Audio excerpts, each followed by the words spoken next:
By now, millions of people have watched and heard the interview that Tucker Carlson had recently with Russian President Vladimir Putin. I would like to share a recent video with you by Tucker Carlson. He was at the World Government Summit answering questions in regard to his recent interview with President Vladimir Putin, the Russian President Vladimir Putin. And the question that I would like to ask is, Tucker Carlson one of those sheep that Christ mentioned that he has but is not of this fold, but he will bring them at the end of time to the fold?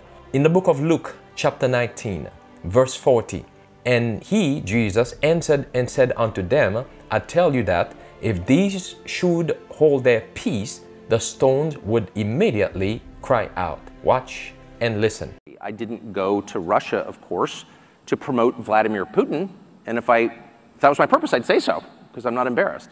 I went because I felt that most Americans, in whose name all of this is being done, don't really know what's happening, and they know nothing about the guy they're supposedly at war with, unofficially. And I just felt that my job, if I have a job in this world, is to bring information to people so they can decide. And so I wanted to do the longest interview I could with Vladimir Putin that contained the most amount of Vladimir Putin talking, not me grandstanding about what a great person I am. When an American journalist interviews someone like Vladimir Putin, the whole point of the interview is to say, I'm a good person and you're not. And that interview was aimed at his colleagues in the newsrooms in the United States. I'm a good person. Why are you such a bad person? You're committing genocide. Okay.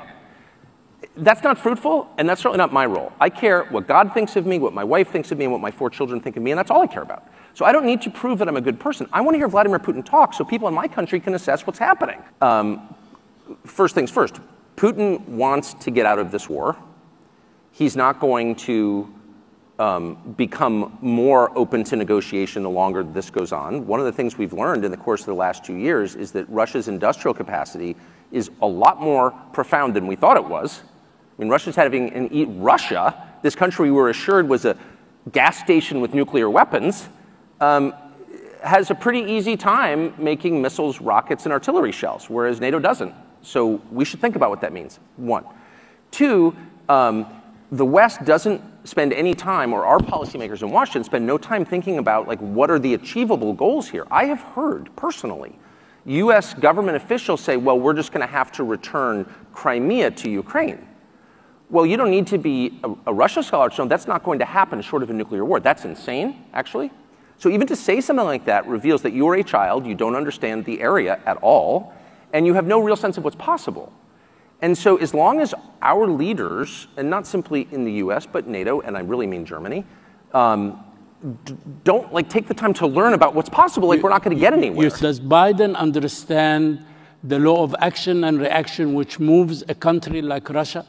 I can't overstate how incapacitated Joe Biden is. That's not an attack. That is a fact. And anyone who tells you otherwise is lying. So these are not decisions Joe Biden is making. But there are capable people around Biden, and I know them.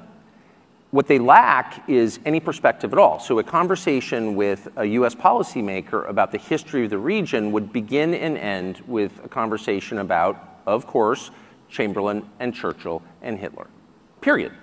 So the American policymaker historical template is tiny. In fact, there's only one. And it's a 2-year period in the late 1930s. And everything is based on that understanding of history and human nature. And that's insane. And so actually, American policymakers have convinced themselves that Vladimir Putin is going to take over Poland.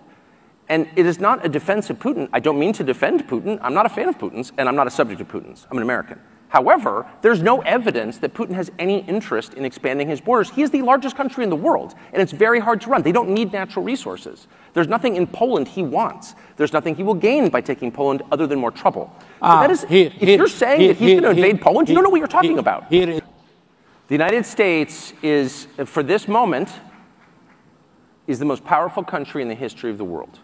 So if you were to frame this in terms we're all familiar with, which are the most basic terms, the terms of the family, the United States would be dad, would be the father. And the father's sacred obligation is to protect his family and to restore peace within his walls. So if I come home, I have 4 children, if I come home from work and 2 of my kids are fighting, What's the first thing I do? Even before I assess why they're fighting, before I gather the facts and know what's happening. I stop the fight. I stop fighting. Yes. So if I come home and I have two kids fighting and I say, go, beat the crap out of them, I am evil. Because I've violated the most basic duty of fatherhood, which is to bring peace. Because I have the power. I'm the only one who can bring peace. And so if you see a nation with awesome power abetting war for its own sake, you have a leadership that has no moral authority, that is illegitimate. Wow, this was powerful indeed from a spiritual point of view.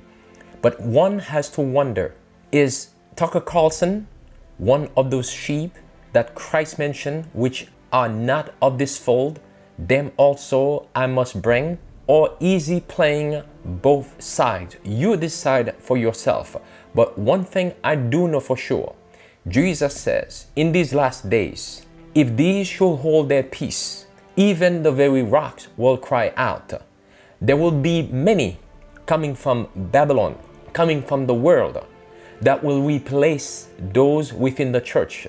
We are told that if we keep quiet at such a time as this and don't expose the works of darkness, God will bypass his people and he will select others from the world that will come and will replace us. This is the reason why Jesus says, there shall be weeping and gnashing of teeth when ye shall see in the kingdom of God those we thought were sinners or cast out. They are now sitting in the kingdom at the table with Abraham, Isaac, and Jacob. Many of us have remained quiet, have listened to our religious leaders, have taken the Babylonian sorceries. Now you have this man who is out there exposing those things, exposing the Babylonian sorceries, although he does not understand the scriptures as we do, he does not apply them as we do, but with the little bit of faith, if he is faithful to Jesus Christ, as he mentioned, he is faithful to his God and his family. If that is true, with that little bit of faith that he has, he will indeed inherit the kingdom of God. So let us therefore take heed lest we fall. If you love Jesus with all your heart, mind, and soul, as Isaiah says, keep not silent. God bless.